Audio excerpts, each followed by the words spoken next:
This is Fans on the Run, a podcast made by, for, and about Beatles fans. And now, here's your host, Alexanian.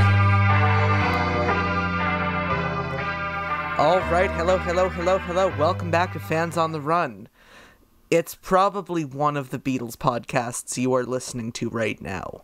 It's, I've run out of introductions to say. I have like 4 jokes. I'm like one of those toys with a pull string, like 4 unique sayings, and I've run out of them. So you can skip ahead about 30 seconds if you don't want to hear my rambling. That's why they have those, and whatever fucking service you're listening to this on. I don't know. I don't even know what services this show is on anymore.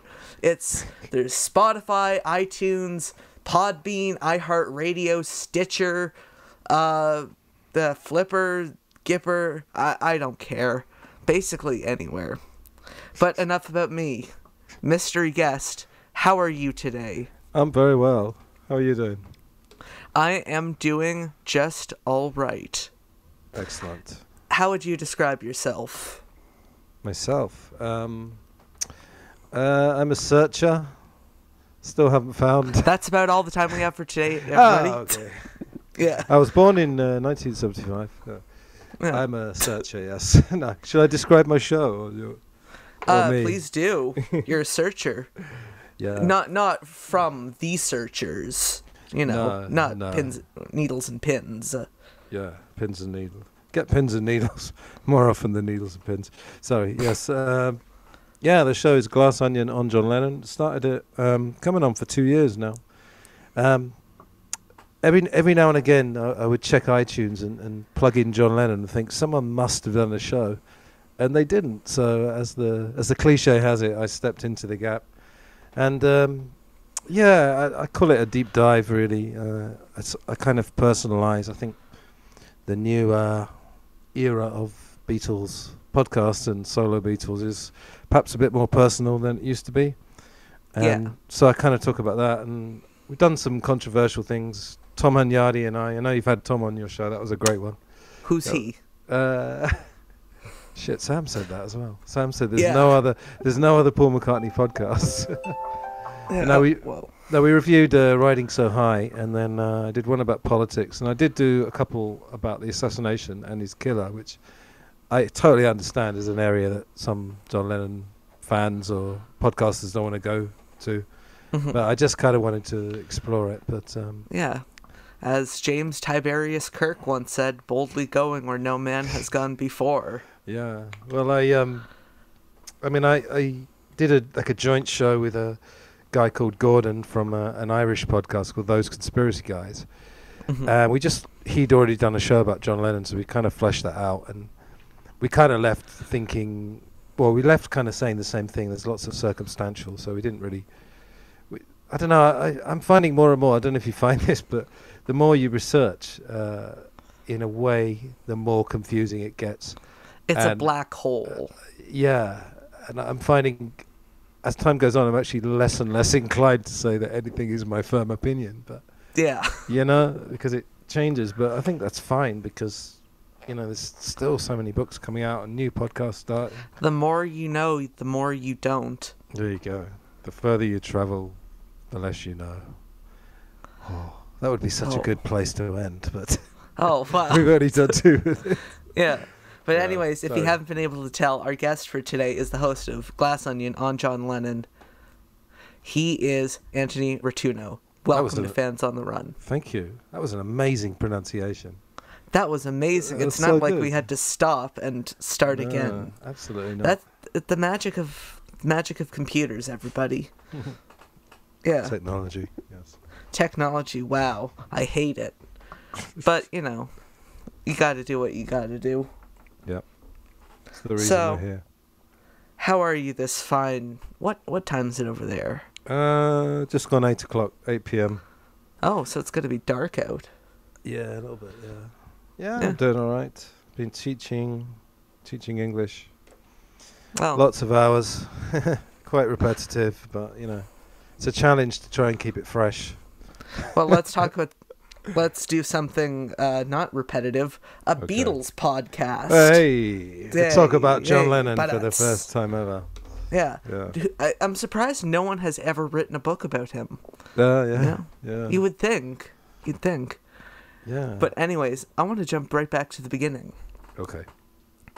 How did you first discover the Beatles? Okay, well, I mean, growing up in England, it's impossible for them not to be there at some way in your life. But, I'd say the first time that their kind of magic hit me was, the Guinness Book of Records. Yes. Yeah, there was a Guinness World of Records at the place called the Trocadero in London, Leicester Square. Mm-hmm. And it was there were videos and audio of all the world records. And there was a music section, and I think it was a record for the most weeks at number one or the most weeks on the chart. But whatever it was, there were 4 songs that they selected. One of them was Thriller, you'll be pleased to know. I have been listening. Another one was I Want to Hold Your Hand, and you could press the button and then the song would start up. And I just remember when I was, 9 or 10, pressing this button. And the thing about the early Beatles songs is that they're so well produced that they have this just rush of energy from the first second. Oh, and they do. Yeah, I just remember that. Down, down, down, the beginning. And it's not even by accident. Like no. One day I have all the outtakes for the I Want to Hold Your Hand session, and I was hearing multiple versions, and Paul kind of dictating, like, no, it has to be da-na-na. No, because you can't go soft. It needs to hit you right there. And Paul, was really kind of, it seemed like it was just kind of like, they were playing the song, but they actually put more thought into that than most bands put into entire albums. Yeah, I was surprised. I remember hearing that actually in the outtakes. Yeah. Paul kind of was telling him which drum to hit and stuff. That was interesting. No, and I mean, it was just this impact. And weirdly enough, last year I was teaching, I was living in Spain until about a year ago. And I was teaching these a class of very low-level, middle-aged Spanish ladies. And what I often do is put music into the classes. Sometimes I bring my guitar, or one thing to do is play a song and then black out some of the lyrics, and then they have to listen to it and fill them in. And I said, "Oh, you guys Beatles fans?" And they were all like, not bad. And then I think it was Can't Buy Me Love. And I put it on this little speaker. And then as soon as it started, you could kind of see them all, like their ears pricked up. It was like, oh, wow. And it's just that impact, I think. But and then with John Lennon, I had the John Lennon collection, if you remember that one. Mm-hmm. And my sister bought me the Ray Coleman book, which I've kind of criticised a bit on my show, but it's a great entry point. And I remember getting that, and then the biggest cliche in the world, bunking off school, as we say in England, sagging off school. Because I just had to keep reading this and reading about this amazing character, because I didn't really know. Obviously I knew the Beatles. I didn't really know much about them individually, and I didn't know John Lennon was such a rebel. But reading all these stories of him at art college, cracking up all his fellow students by just laughing maniacally, and just this kind of amazingly enigmatic character, and then of course the terrible end. But there is I have to be careful what I say here, but that is part of the... No, you don't. No, that's true, yeah, that's true. That is kind of part of It's not like anyone listens to this show. No, I was just going to say that the tragic end was part of the kind of 40-year drama of his life. And although I was sad about what had happened, that was, the fact that it was all packed into 20 years of adult life just added to it, really. But I don't know, they've just been part of my life now for 30 years. And every now and again, when it seems like I kind of know all the songs or something, then all these isolated tracks appear. And, suddenly you can hear the isolated vocals, and you hear the isolated guitars, and you can hear little bits of guitar that you can't hear on the finished song. And then you get Beatles podcasts, and then all these books, and it's just, I don't know, it's just the gift that keeps giving, Again, it's a black hole. It's a nice black hole. It's a very nice black hole. There's no other black hole I'd prefer to be in. Yeah. Okay, that sentence, if someone took that out of context, that could be very damaging. Yeah, don't let someone else edit the show. Yeah. So, what was the first Beatles album you remember listening to? Yeah, actually, this was the same sister. Well done, Marina. It was that one called Oldies. You officially made it. Yeah. Well, she's been mentioned on the show. I think all my family gets mentioned at one time or another. Had my mum on the show as well, which was quite funny. Yeah, it was that one, that one called Oldies and Goldies. Oh, yeah. That came out because they didn't have a Christmas album because they were doing Pepper. Yeah. Yeah. That god-awful cover. Of Oldies and Goldies, yeah. I like the back cover, though. They're in Japan. In Japan. But, I think that was kind of my introduction as well, because it was... I grew up in the 80s, basically, and at that time when I was... I think it's like late 80s, 13 or 14, I'd have been listening to... I suppose commercial stuff would have been Duran Duran or something like that. But then there was also... Like Pet Shop Boys. Pet Shop Boys, yeah. But there's also stuff like the Smiths, who I really liked. Oh, yeah. But 80s... I have a lot of opinions on the Smiths, but that is neither here nor there. Okay. Yeah. All I'll say is Morrissey's a fucking asshole. Oh, okay. Fair enough. But I was going to say, 80s singles were all sort of 4 minutes, 4.5 minutes, and they tended to have long fade-outs. Yeah. That's one thing I remember. A lot of the singles seem to be about a minute longer than they perhaps should have been. And then hearing this Oldies and Goldies and like She Loves You is like 2 minutes, 1 second or something. From Me to You is not even 2 minutes. And they just like jumped off the speakers like, wow, what is this? And then, of course, it was created 25 years ago, but to me it was fairly new. And then you find on the same album you've got Yesterday, and then you've got Michelle, and then you've got Eleanor Rigby, for God's sake. Yeah. And you think She Loves You to Eleanor Rigby in 3 years. And that's Crazy. Just the pre-67 Beatles. Yeah, exactly. And he said that your first John Lennon album was the John Lennon Collection. Yeah, that's right. Yeah. Do you have any memories about that album? Yeah, I mean, we went... I remember a holiday in Italy. I don't remember what year, but I would have been about 14 or 15. And just listening to it just over and over. I mean, I was just so obsessive. I would just listen to the same thing, but still get lots out of it. I wasn't just listening to it for the sake of it. But I remember thinking that the 1980 songs were a little bit eerie because it'd only been like 8 or 9 years. Now we're talking about 40 years in a few months. It's just crazy, but eventually past the point where he's been dead longer than he was alive. Oh, there you go. Yeah, in a few months, isn't it? Yeah, but that John Lennon collection. I mean, it's a good collection because it's quite a journey from Give Peace a Chance to the last one's D. Yoko or I'm Losing You. But the Imagine 88 documentary was another one. I think if you had the Ray Coleman book, the John Lennon collection, and the Imagine 88 film, you've got the perfect sort of John Lennon official story, and then you can kind of delve into May Pang and Fred Seaman if you want to, and different books, and get a sort of slightly different picture, which I've got to be honest, I'm kind of veering in that direction the more I do the show, but, I'm still pretty neutral.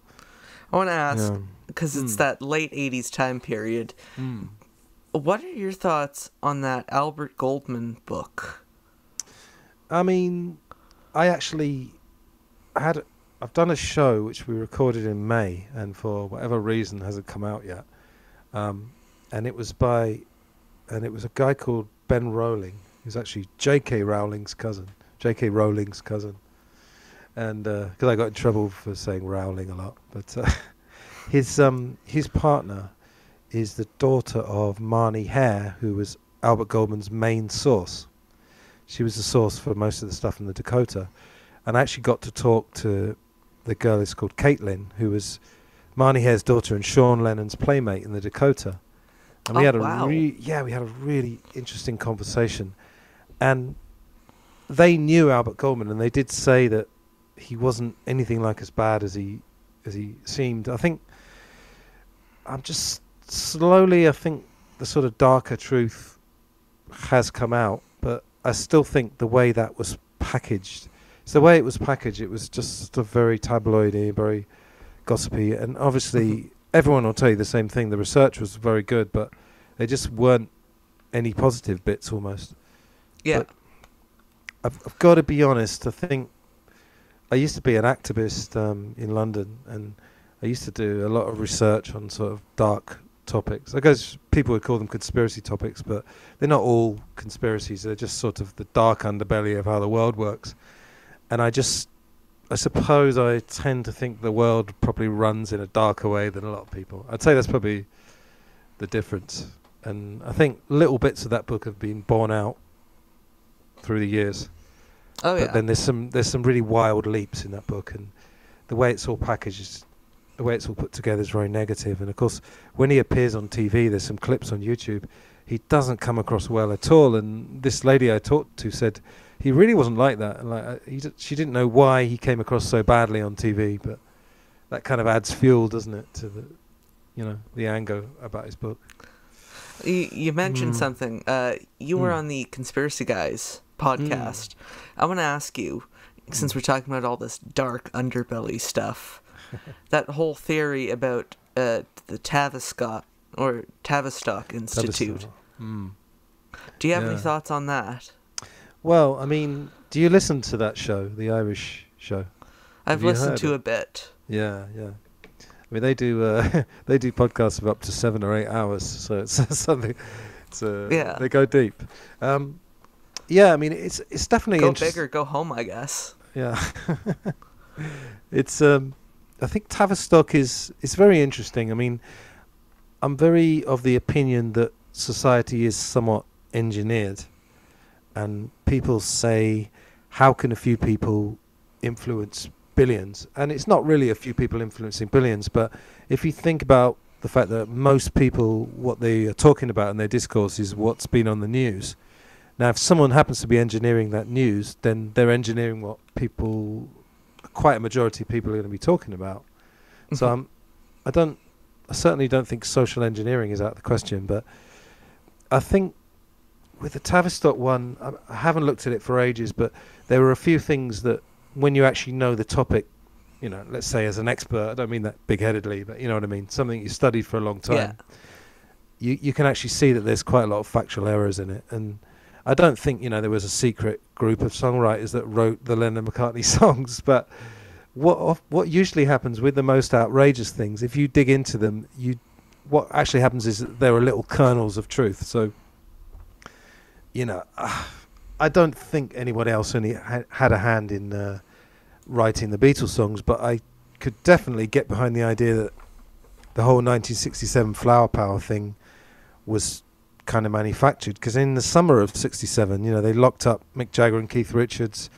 There was a 3-day war in the Middle East. I mean, there was something like 250 race riots across America in the summer of 67. So you have to think that a lot of the peace and love was kind of propaganda. So I certainly wouldn't be against the idea that there was a little bit of engineering of that, but I don't think, for example, that Lennon-McCartney songs were written by someone else. I mean, do you think there's anything to that? I mean, I don't know. I don't think so. But no one knows anything for certain in this life. Oh, yeah. I'm glad you said that, because I'm kind of the same. Someone asked me about Paul is Dead, and I said, probably the only difference between me and some other people is that if it turned out to be true, I wouldn't be that surprised, because I just...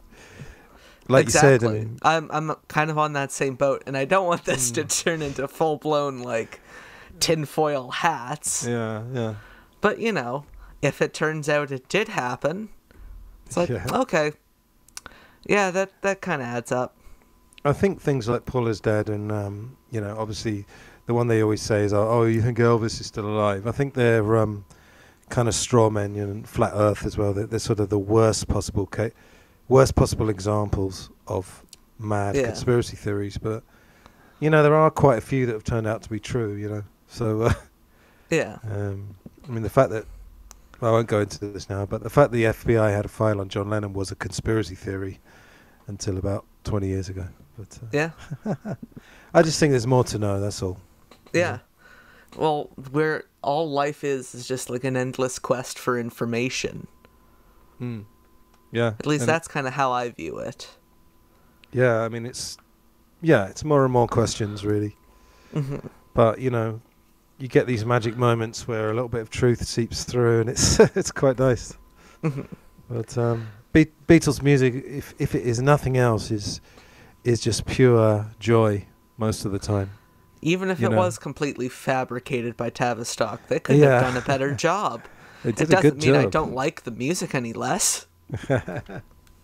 Well, I mean, they did have those brill building factories where people would literally turn up for work at 9 o'clock, and they'd have like hundreds of pianos in different rooms, and professional songwriters would sit down at 9 o'clock and start writing. Yeah. So, you know, and at the end of the day, it's kind of, in the end, it's sort of melody and harmony, really. I mean, obviously the voices are great, the production's great, but I think the Beatles' magic musically, because I'm a musician, is really... Likewise. Oh, are you? Oh, great. It's really the magic of melody and harmony, and the way they managed to find so many original ways to do it, I think is the magic. And I don't think there was another hand in it. But you never know. You never know. You never know. I want to ask, what do the Beatles mean to you? Yeah, on one level, just pure joy. You know, I mean, I tend not to like put on a Beatles album or something, but they come up in my feed, you know, when I'm doing a John Lennon show a lot of my shows could be classed as Beatles rather than just John Lennon anyway, some of the episodes. They're always there anyway. On one level, they're pure joy, but on another level, it's just this is a total cop-out, but it's the ingredient X. It's this thing that just seeps into you. And I think a big thing of it is what you get into when you're young. So I had, you know, I was saying it's sort of, from memory, it was like 1988, 89, when I would have been 13, 14, when I started getting into them. And then the next 2 years was just this amazing voyage of discovery. And a lot of people would say that it would have been better to have been around at the time. But the big advantage I had, like 20 years later, like 1989, let's say, is that I had all the music already there. I didn't have to wait 6 months for the next one to come out. But you don't have to go down to the record shop like, hey, is the new Beatles single out yet? Yeah. No. All right. But at the same time, it wasn't all available on the internet, so it was kind of a sweet spot, because you had to seek it out a little bit. I mean, even if it just meant going to a record shop or going to a library. I mean, I got a lot of stuff out of the library, and it was just this amazing discovery. And then I remember just late at night, my other sister this time, had the White Album, and I remember just listening late at night with headphones and, you know, hearing "Happiness is a Warm Gun," and then hearing what I always remember about that album is that they'd have something spooky followed by something jaunty. But then the jaunty thing then sounded spooky. It was quite a good... I don't know if that was a deliberate trick or not, but Happiness is a Warm Gun was a little bit slightly disturbing, you know, when he's obviously talking about heroin, and then it was followed by Martha My Dear, and that had the, you know, on a CD, obviously. I actually had it on cassette originally, so I actually had to turn it over. Wow. Big effort. Yeah, I know. Yeah, and rewind things, amazingly. But at least you only had to turn it over once. Yeah. As opposed to, you know, 4 times. Well, I'll tell you one funny thing that happened actually was when I had cassettes, occasionally, because I had like a really cheap tape recorder and then a stereo and stuff, and the tape would sometimes get jammed, and it actually started playing backwards. And if you think Beatles backwards, like how perfect is that? So I actually used to listen, not too many songs, but I actually used to listen to a couple of the songs backwards. And which were your favorites to listen to backwards? Oh well, let's think. No, I don't know, but 66. That sort of revolver Pepper era probably is the most conducive, because it's got backwards stuff anyway. So probably listened to "I'm Only Sleeping" and heard the guitar solo forwards. Same thing with "Tomorrow Never Knows." Yeah, or "Rain," the end of "Rain" as well. Yeah, I actually Yeah. learned how to play the solo from Tomorrow Never Knows by Oh wow. reversing it, learning that, and then recording it, and then reversing that. And it's like, oh wow, it sounds like the record. From Tomorrow Never Knows Yeah. on guitar. Yeah. Oh wow. That was a very long, unproductive day. No, I mean I guess the magic of those sounds is that they can never be actually reproduced, can they? Because the ones where it's so intricate. I mean, you can fairly well reproduce them, and people do them live and stuff now, and they sound great. But Yeah. yeah, I don't know, but yeah, this sort of voyage of discovery of a couple of years was quite amazing, and it was amazing to think that it all happened 25 years earlier, before I was born. And then I think, well, it must be even weirder for you, I must say. How do you feel about how long ago all this was? You know, we're talking about 50 years. Crazy. It feels incredibly weird. It feels very, very weird. Yeah. Because it doesn't, 50 years, that sounds like so long ago, but this music sounds, I guess that just kind of speaks to how much the Beatles shaped what followed. It sounds fresh. Yeah. Well, as fresh as something from 1965 can sound. Yeah, I think you can hear a fairly clear difference in like quality, not quality of songs, but quality of audio quality, let's say, from about 65. I think those early ones, even though they've been cleaned up really well, they're still a little bit muddy in places. But it's still miles ahead of any other band in the 60s in terms of audio quality. Because I noticed that quite early on when I was discovering other 60s music. It's like, hey, how come all this Beatles stuff sounds like it was recorded yesterday? And like the Rolling Stones, it sounds like it was recorded through a tin can from a different room. I think theirs improved when they went to America. I think their stuff... But yeah, I think you're right, actually. Yeah. Yeah. It doesn't... Like, That's quite those ironic. early Kink singles sound awful. The early Who stuff sounds awful. Yeah. The Animals. Yeah. That's nearly 60. God. And they went to Hamburg, didn't they, 60 years ago? Yeah. Hell of a long time. Have they got any rivals for you for 60s bands?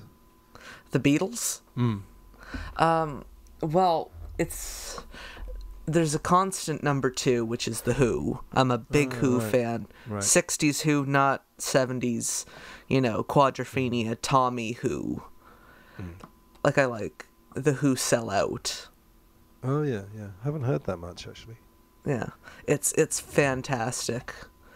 But lately it's been the Small Faces, quite into the Move, which is hard as a Canadian because the Move practically didn't exist over here. Where were they from? They were from Birmingham. Oh, Birmingham, right. Yeah. Oh, like the Moody Blues. Yeah. Yeah. The Kinks as well. They were a big favourite of mine. The Kinks were popular here, so it's still easy to find Kinks records. Oh yeah. Not too easy though.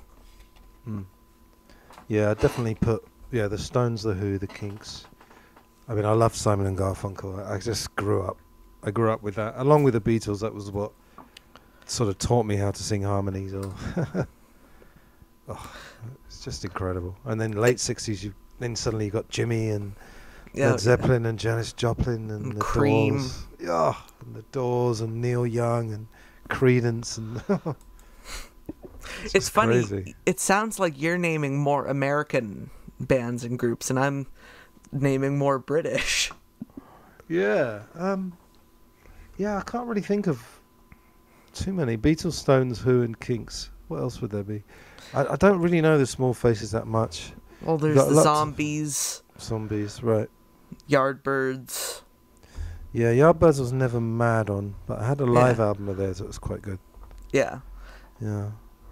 I'm quite into the Yardbirds at the moment, but enough about me. Enough about me. So, why, or do you think there's a general misunderstanding of who John Lennon is.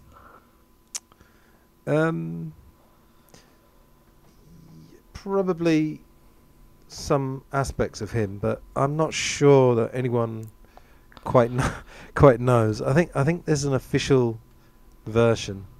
Yeah, where he was, ultimate peace activist, warrior number one.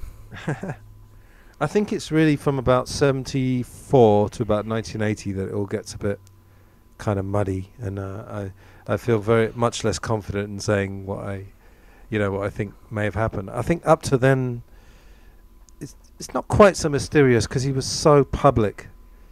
I think most people would agree that he went through sort of a rocker stage. He'd sort of be a stoner, and then he was into acid. Then he went back to rock and roll. Then he went back to being a stoner. And we talked about this a few times on the show. Like, there's this kind of circle he went round. Yeah. But I think the problem comes from about 74 to 80. Because what May Pang will tell you, and what Yoko will tell you, what Elliot Mintz, who's kind of Yoko's mouthpiece, will tell you, are just so different. You didn't hear that here. All right. Yeah. You can edit it out. No, I'm good. Do you like him, though? What? Do you like Elliot Mintz? I don't really have any opinions. I don't know him. No. I don't have a great opinion. I mean, it's just, I don't know. It's just the official line. Yeah? It's a party line, but yeah, it just gets a bit muddy around that period, and so I think the last 5 years, I think the kind of very rose-tinted idea, I don't think is very accurate, but yeah, but I guess it's just what people want. They want to remember people well, and there's a lot of good things to remember him by. So I think it's just a choice to remember him that way, but it's fine, yeah. But have you noticed as well, like, it seems like it's seeping more and more into the public consciousness, like the bad things, like the bad aspects of John Lennon, like, his abusive relationships.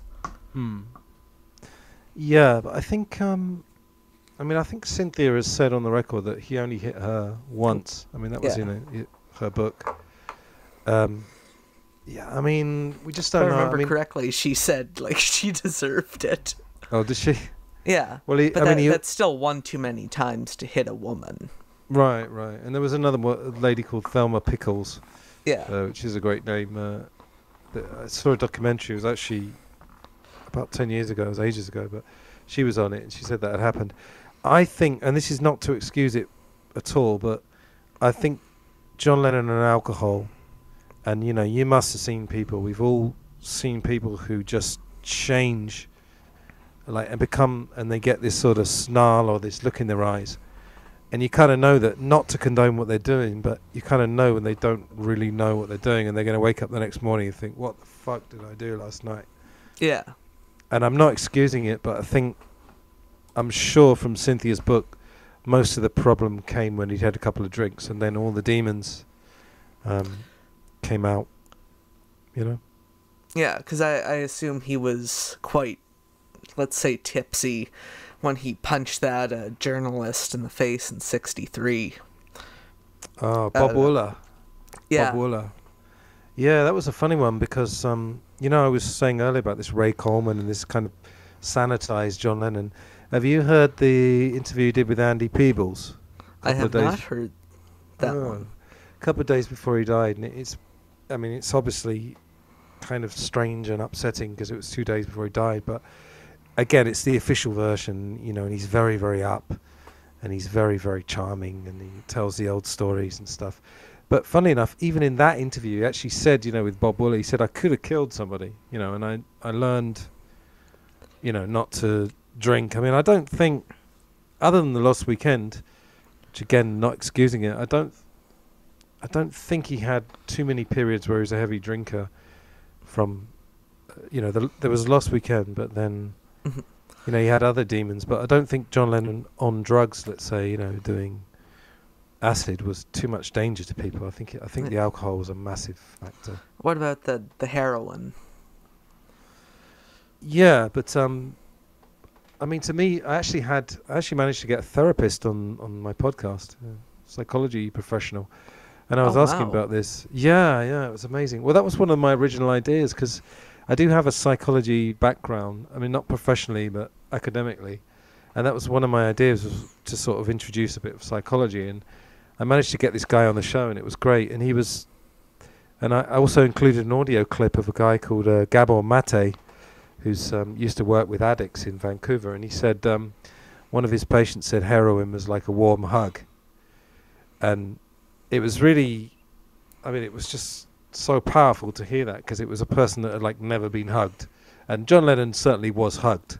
But I think the heroin, it doesn't seem that surprising to me at all that someone like him would I mean, I've never done heroin, but I kind of know more or less how it works. And I did talk to somebody called Dan Richter. I don't know if you've ever come across that. He's featured in quite a few books.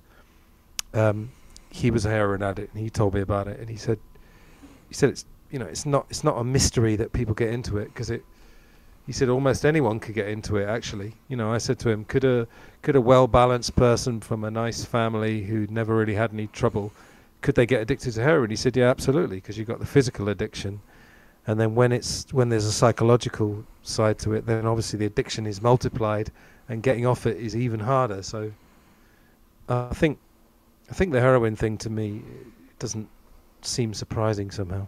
Yeah. You know? I want to ask you, what is your favorite John Lennon song? Favorite John Lennon song? We did a show about this, and it was a real struggle.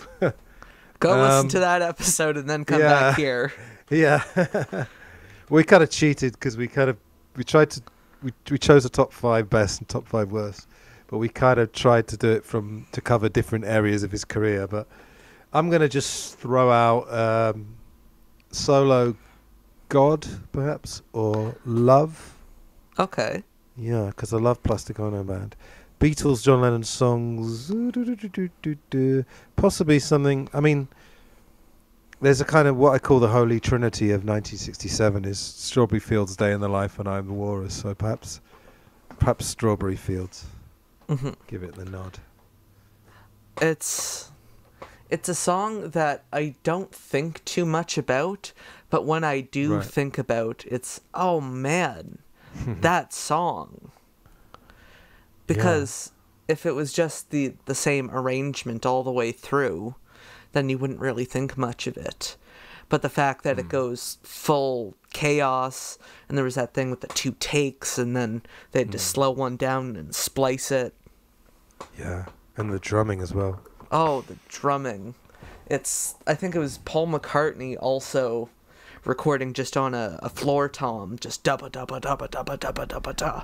Because the first time I'd listened to it, it's like, oh wow, did Ringo have like a double kick pedal or something? Yeah, I know what you mean. I was always wondering, how did Ringo manage to do that on his own? And I think there was actually a night where I think George Martin and Jeff Emerick went to a play or went to see a film or something, and the others went into the studio, and then they came back 4 hours later or something, and they'd recorded this percussion track, and I think there was even 7 or 8 of them. Oh, wow. Yeah, just whacking. You know, it's that lovely thing with the Beatles where they just invite their mates into the session. So it has this family atmosphere, you know, all these crazed people in 1967 all whacking bongo drums. But that sound, the tom, right? That really makes it. Yeah. It's kind of perpetual motion kind of thing. That's one of my favorite moments in a Beatles song is when it seems like the switch flips in Strawberry Fields, and you just hear that George Harrison guitar lick, like, and then it just goes from there. Yeah, and you can hear the isolated drums as well. Another very good Beatles show, particularly if you like technical stuff, is Producing the Beatles. That's another great one. And they did. They showed how they did that, and then they said, and then the Beatles recorded this, and it's a and it's Ringo's drum part isolated. It's just, oh man, it's so good. It's so tribal, you know. I think that's one of the best thing that's come out of the last 15 years, when that Rock Band game came out and all the isolated tracks got leaked. Oh, crazy! I was saying to you earlier. I have them all. Oh dear, yeah. I was saying to you earlier, it's suddenly new Beatles sounds when we thought we'd heard them all. You hear little snatches of guitar or piano that you can't hear on the final song, and it's like, oh yes. Although it's not 100% because, on like the early tracks when they weren't even doing full 4-track, it was just you're listening to the isolated quote unquote drums, and it's just like. That's a really good impression. Yeah, that's exactly the sound. Yeah. And you have to mix in the bass, and it's like, okay, there's some of the drums. You mix in the guitar. Okay, there are the hi-hats. Yeah, and it all sounds underwater, is what you're saying. It does. It sounds underwater. Yeah, yeah. I don't really listen to the isolated before about 65. Yeah, they're really dodgy. But 65 onwards. Once you get to like Rubber Soul, you're good.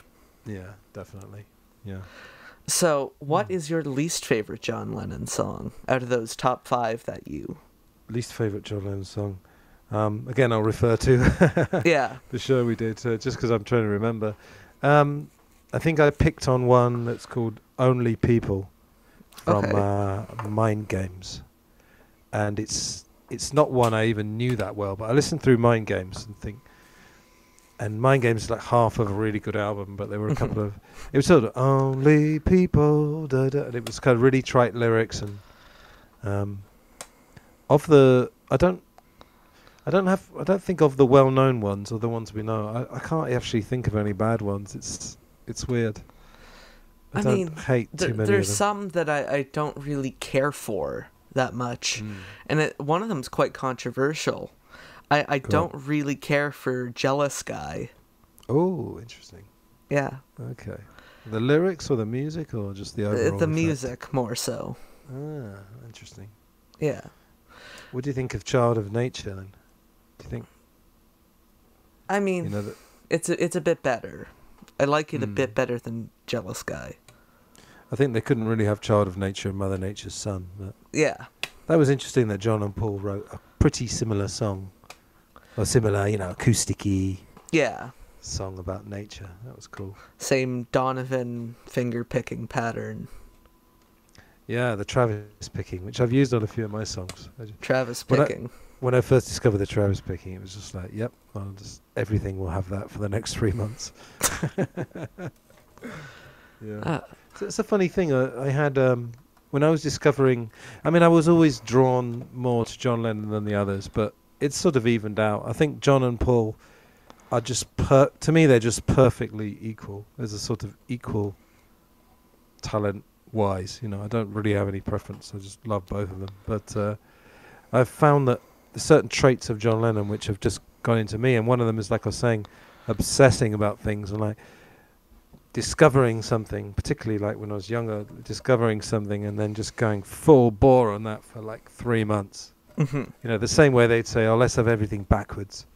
I'm like, everything Beatles. And I went all across the country, which isn't that difficult in England. It's not as big as, say, the States or Canada. But I went all around the country meeting Beatles people. Met Cynthia Lennon briefly. How'd that go? Well, we were a bit... again, I've sort of confessed about this on the show before. We're a bit sneaky. I was very young. I was like 21, 22. So one of us said, let's have a chat with Cynthia. And someone mentioned Yoko Ono to see what she says. And we didn't do it in a cruel way because I was just really happy to talk to her. And she was just lovely. She was exactly what you would imagine. Like no different. And then someone just mentioned Yoko Ono and she just rolled her eyes and that was it. She didn't say anything. But just went, oh, yeah. She just seems like the definition of class. Yeah, I think... Yeah, I mean, I think it's quite telling that she said... I know what it's like to be dead. Yeah. She said that... she turning felt that into Yoko fucking Sam Wiles with these fucking puns. He's got a whole pun show, hasn't he? I know. Pun It, yeah. I've listened to that.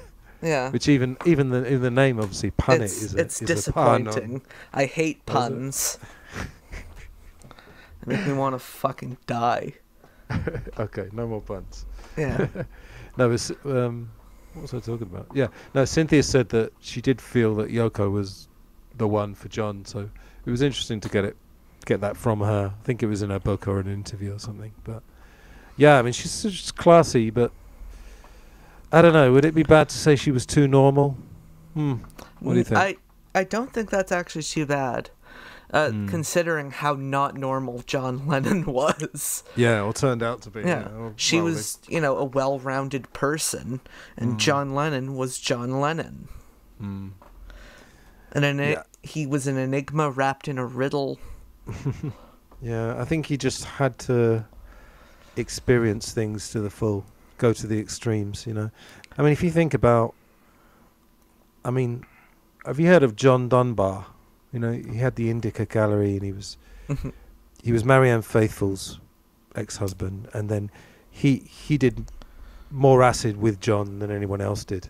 And he's never really, I don't think he's written a book or done many interviews, but the amount of acid that John Lennon did, it's a miracle that he came out of it. It's a miracle he did turn out like Syd Barrett. Well, there you go, yeah. Or, there were other ones. I think Peter Green, who recently died, who was Fleetwood Mac. I think he did a lot of LSD, didn't he? Yeah, but yeah, a bit of an acid casualty. Yeah, well, John was heading that way. I always say to people, if you look at the pictures of him during Sgt. Pepper, it really... I have a theory that I've just formulated recently from reading that Riding So High book that I reviewed with Please Tom. Do share. Somewhere in the Riding So High book, they talk about Robert Fraser, who had the Robert Fraser Gallery and introduced Paul to coke and possibly heroin as well. He was apparently bringing speedballs to the Sgt. Pepper sessions. Speedballs is cocaine and heroin mixed together, which is, it's going to be a swinging evening. And I think he may have indulged in that. I think what are speedballs again? Cocaine and heroin mixed together. Okay. Yeah. And that's just speed. Yeah, well, there's some sort of weird balancing act going on there between them. Yeah. But I think that John and Paul may have indulged in those, because if you look at Sgt. Pepper photos, he really looks like a completely different person. But he seemed to be an amazing survivor, because I think, what he put his body through. That's why, when people often ask me on this show, what do you think he would have done? Or I ask them as well, what do you think he would have done? And what I fear was that he probably wouldn't have lived to, 80. I'd like to think he would, of course. But yeah. I think it was a miracle. Like George. Yeah, he used to smoke, like George used to smoke too many strong cigarettes, so, it could have gone that way. But I think, he was an amazing survivor.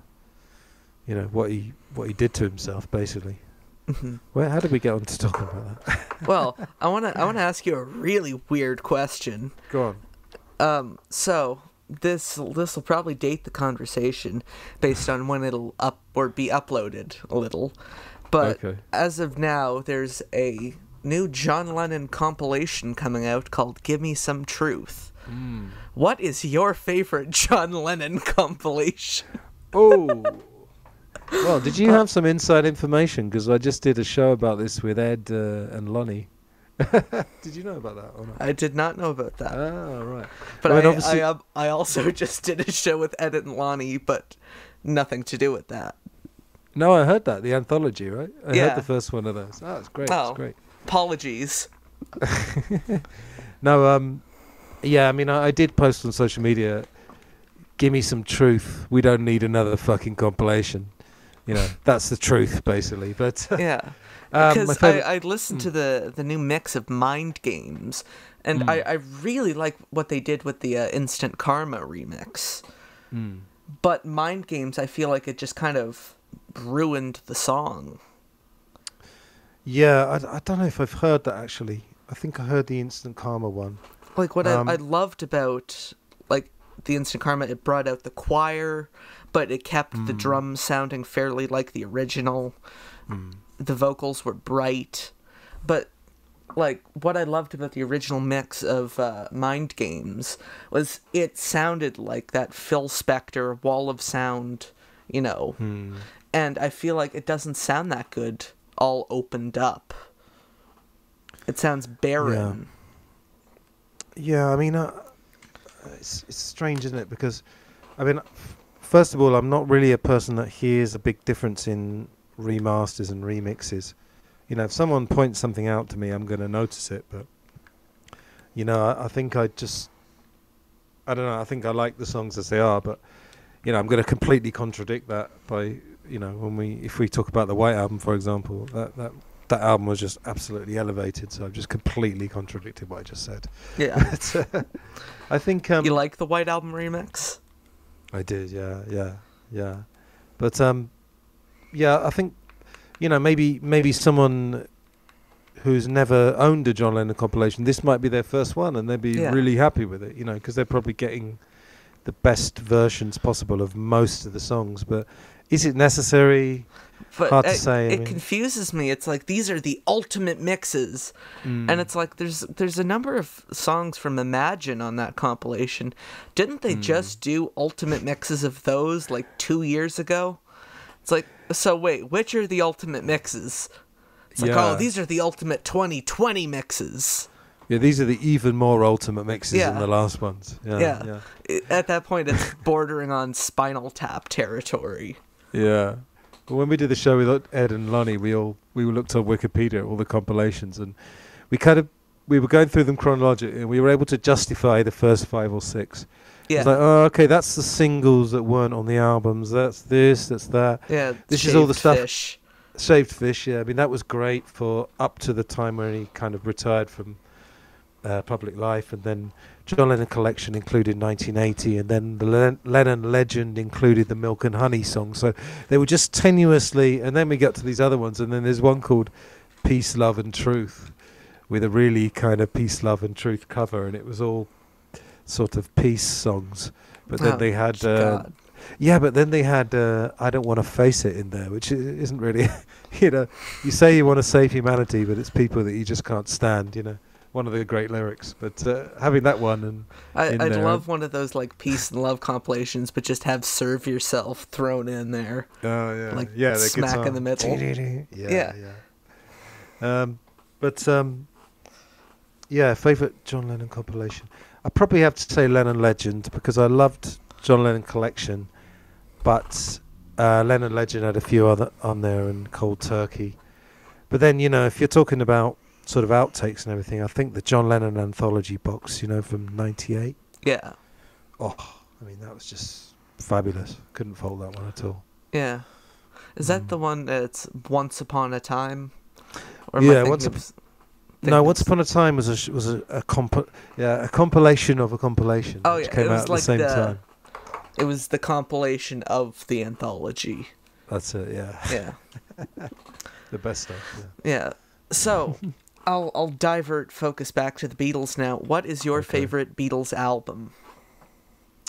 Well, yeah, as I was just saying before, this White Album thing, I think that remaster pushed it up, because I was on another show actually, and they said, "What's your Desert Island Beatles album?"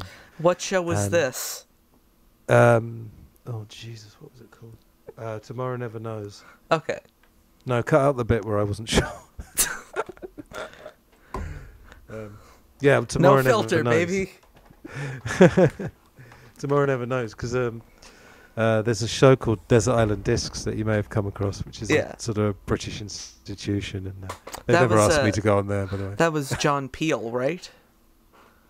No, it was some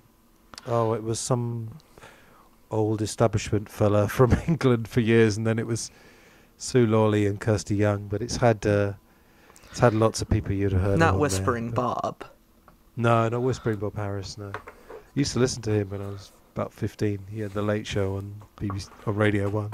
Yeah. But someone said, what's your Desert Island Beatles album? And I said, the White Album, because I'd have more to listen to on a desert island. Like, it would last longer. But I think, the remaster just a couple of years ago just pushed that one up slightly. So by a short head from probably Rubber Soul or Revolver, I'd say. And then Abbey Road and Pepper just below that. And you know, just to make things interesting, I want to ask, what's your least favorite Paul McCartney song? Least favorite? Oh, God. Yeah, including Beatles. Or? Not including Beatles, solo. Oh, okay. Oh, blimey, I don't know that many is the problem. Struggling. What about the Frog song? We all stand together. Well, I remember that as a kid, so I've got special affection for that. Yeah. Oh, blimey. Well, Press to Play. I actually like quite a lot of that.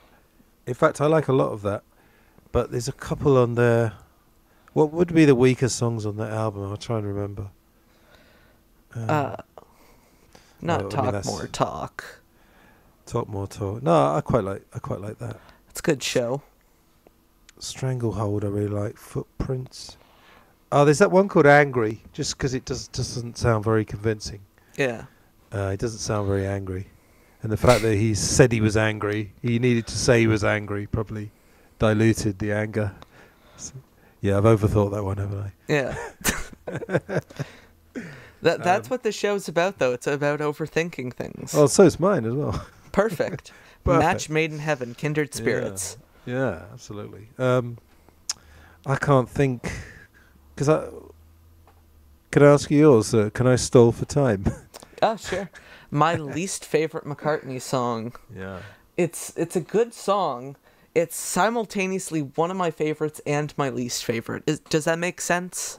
Not really, but we're going to run with it. Anyway. Okay. I'd like to present forth Give Ireland Back to the Irish. Oh, yeah. I like the song, but it is so fucking ham-fisted with its message. Like, it's so cringy. Well, it's sort of strangely... Great Britain's awesome. I would know about that. But how would you like it if there were Irish soldiers coming up to you? That'd be kind of funny, wouldn't it? That's the entire fucking song. I always found it a bit kind of the music was quite genteel for supposedly something quite hard hitting. Yeah.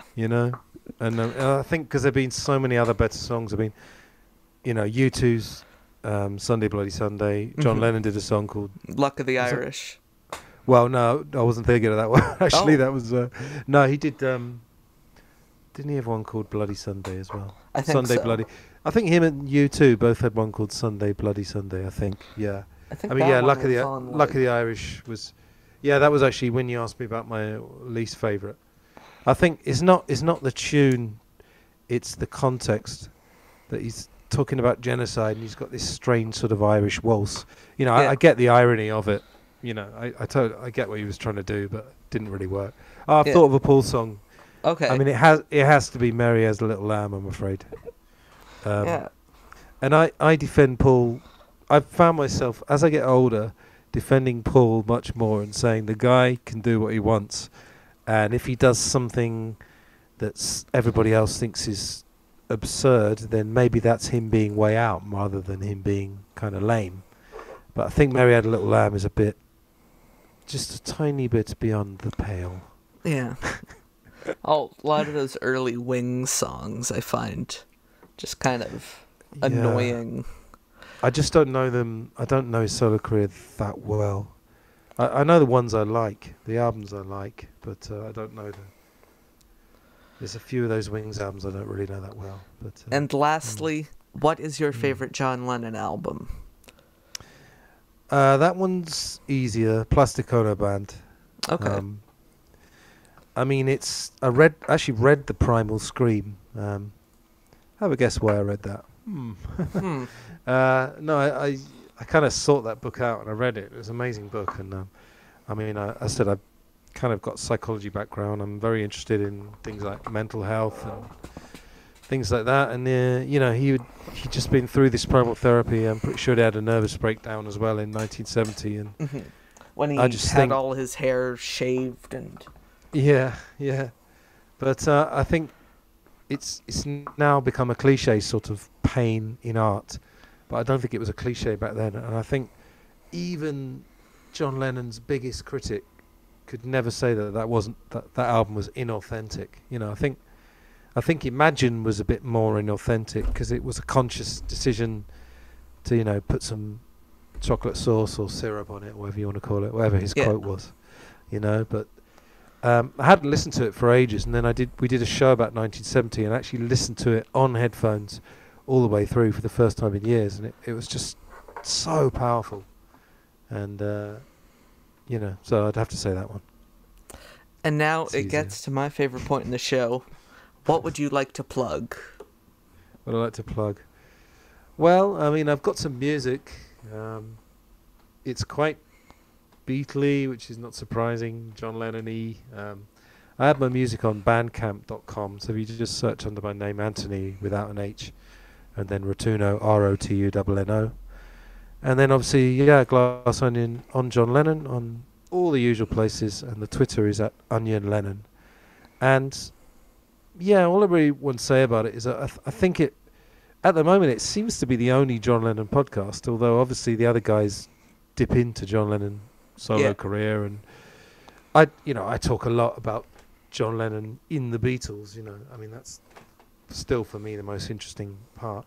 But I personalise, and we've done shows about drugs, about politics, about his murder, and like I say, like you said earlier, going to places that maybe others don't want to touch, but so that's it. And let me just embarrass you before we go. Oh shit! I really love your show. I heard Ken Womack, Kit, Tom Hunyadi, and Sam. Oh, okay. And I think you and Sam are. Yeah, it's so difficult to talk to someone who's much younger and not sound vaguely patronising. Yeah. It's very it's difficult. Okay. I'm used to it. But no, all I was going to say was that you and Sam, I think, have brought a kind of youthful. Sam's exuberance. a delightful asshole. Yeah. Love you, man. Sorry, I wasn't agreeing with that. Yeah, I wasn't agreeing with that. Yeah. I was just laughing. No, I think it's brought a sort of lightness and more irreverence, because some of the other shows were irreverent, but I think perhaps a lot of them and have been in it a long time, so their opinions are not necessarily going to change. And I think you should have Ed Chen. Are you going to have Ed Chen on this show? Yes, I will. Because he has, you can leave this in if you want. Ed has a playfulness that I don't think comes out in his show. And I don't mind saying that because I love his show. I listen to it a lot. And he was on my show and I've been on his show. But I think Sam brought out something. And I think if he was on your show, you would probably bring that out. And I think you're kind of bringing these older people, which includes me, because Ed and I are more or less the same age. You're bringing them out a bit and bringing them out of the retirement home. No, well, bringing them out of maybe a style that's existed for a long time. So bringing out a lightness and a playfulness, because I think the way you do your show, not meaning to analyze it too much, but the way you bring your show, it doesn't invite cliched opinions. It invites sort of personalizing. And yeah, I think that's kind of what I do on my show. I think the people that have been on it, I think they've all had a good experience, I hope. And I think, personalisation is what's needed, because the facts, although the facts, I wouldn't say they're changing, but all these new books are bringing out more and more facts. They are fairly well established. And, I've been telling my listeners for the last 6 months that I'm probably on the point of running out of topics, but I'm still going for now. And I've actually got enough recorded for the rest of the year. Myself and a guy called Ghosty, who you will probably come across at some point. We did a show about John Lennon and Elvis, and he's a big Elvis guy, and I do like Elvis. We did actually 5 hours over 3 talks. Oh, fuck me. Yeah, so that's going to be the first ever 3-parter, and I add loads of audio clips. So the shows are pretty big, I raced to 50 episodes, and then kind of had a nervous breakdown / burnout for a month, and couldn't make it to my computer to edit anything. I'd completely burned out. But now I took a month. I'm and now scared I'm back. that you're being a fortune teller right now. Well, I mean, I did 50. The first 50 shows were on average about 10 days. They're mostly weekly, but then I'd sometimes have a break, and some of them were more than 2 hours, and it was pretty heavy. And I was doing a lot of audio clips and really making them into big presentations. So I had like 50 fairly big presentations. That's the difference with my show. It's very stripped back. Like, Right. I've only ever added in, like, one little thing, maybe once or twice, as a joke. Like, wouldn't it be Right. funny if we added in echo here, and I added in echo? Right. Well, you might find you add more things. I don't know. Who It can knows? get quite addictive. No, I know, I just, but I'm also scared of copyright issues. yeah. I mean, this is funny grey area, isn't it? I mean, YouTube. Do you put your stuff on YouTube as well? Yes, that's Oh, where... you do, yeah. I think that's actually where my audience listens to it the most. Oh, right. Could be. Yeah. I don't know my audience. Right. I mean, if you put even like 2 seconds of the recorded official version of a song, it will get struck off straight away. You'll get an email within like 4 seconds. But I've got away with audio clips of people talking and stuff and isolated tracks. I think that's how a few of us get around that. But it's a weird area, isn't it? I mean, even though at the end of the day, you know, Ed and I were talking about this. Essentially, we're promoting the Beatles. I mean, you know, we say a few negative things, but at the end of the day, you know, for fuck's sake, we're giving them plenty of amazing free plugging that they don't need. You know, you know. So anyway, so I'd say pace yourself. Well, I kind of learned that the hard way because I just dove headfirst into interviewing so many people that at one point I actually had to go to 2 episodes a week just to keep up with my backlog. Right, yeah. Luckily, I'm back down to 1 a week, like a fairly normal person. And how long do you project it going, or you just keep going and see what happens? My original thing when I started the show was like, I'll consider where the show's going once I get Mark Lewison on the show, and then I'll evaluate the future from there. It's like the Holy Grail. Yeah, kind of. Mark, if you're listening to this, and I know you are, return my emails. Just kidding. I haven't sent him emails. Well, when you get him on here, you've got to prepare such killer questions that you could do like 8 hours, and then you can stretch it out over a few months. Do like a 12-part docu-series. Yeah. My talks with Mark Lewison. Yeah. Mark Lewison reveals all. Mark Lewison said what? Question mark, question mark, question mark. I like him because, I mean, not only because of the research and everything, but he does reveal information that doesn't, you know, gets him in trouble, because I think, you know, he's got in trouble with a few people. Oh yeah. you Couple know, of George Beatles here and there. Yeah, George before he died, and I think John Lennon's sister and a couple of other people. But you know, it's only because, you know, he's seeking the truth and revealing it. I don't think he's ever put anything scandalous in his books. He's just put interesting stuff. I mean, probably George Martin's family probably didn't want to know about how the Beatles were really signed. But, you know, I mean, all credit to Mark. You know, he's doing the business, isn't he? Yeah. Well, must be a weird life. He's almost got like a 9-to-5 job studying the Beatles. Yeah. Yeah. I'm still getting used to plugging myself, so let's see if I can give this spiel a go. Well, if you've enjoyed this episode and you're listening on YouTube, please hit that like button, comment what you liked, comment what you didn't. Please don't do that, actually. It hurts my feelings. Yeah. Subscribe, hit that bell icon. If you're listening elsewhere, please give us a 5-star review, even if you didn't like it. It helps my ego. But yeah, we're available to listen to on every single service known to man, unless it's that one service that someone says, "Hey, are you on so-and-so service?" I'm like, well, I guess I gotta add myself there.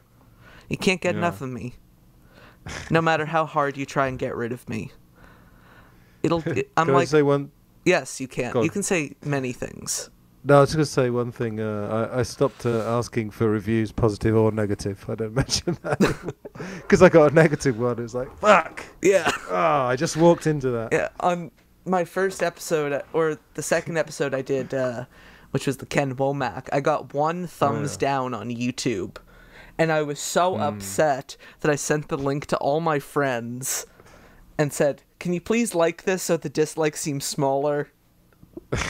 actually got a bad review. I think it was a 2-star rating. I was thinking like, can't you write to me first and tell me what I'm doing wrong before you give me the shit rating? Yeah. Give me a chance to atone for my sins before you actually... Some fucking courtesy, please. Yeah. Isn't it a strange world on the internet where it's really revealed this kind of dark side to people, hasn't it? Yeah. Because you can just do it anonymously. You can make up a username. You can just write any shit you want. Yeah. Some of the awful stuff. Luckily, I haven't had that much awful stuff yet, but the best is yet to come. No, I mean, I'm just saying generally, like, there's a famous Twitter story of a... because I use this in my English classes.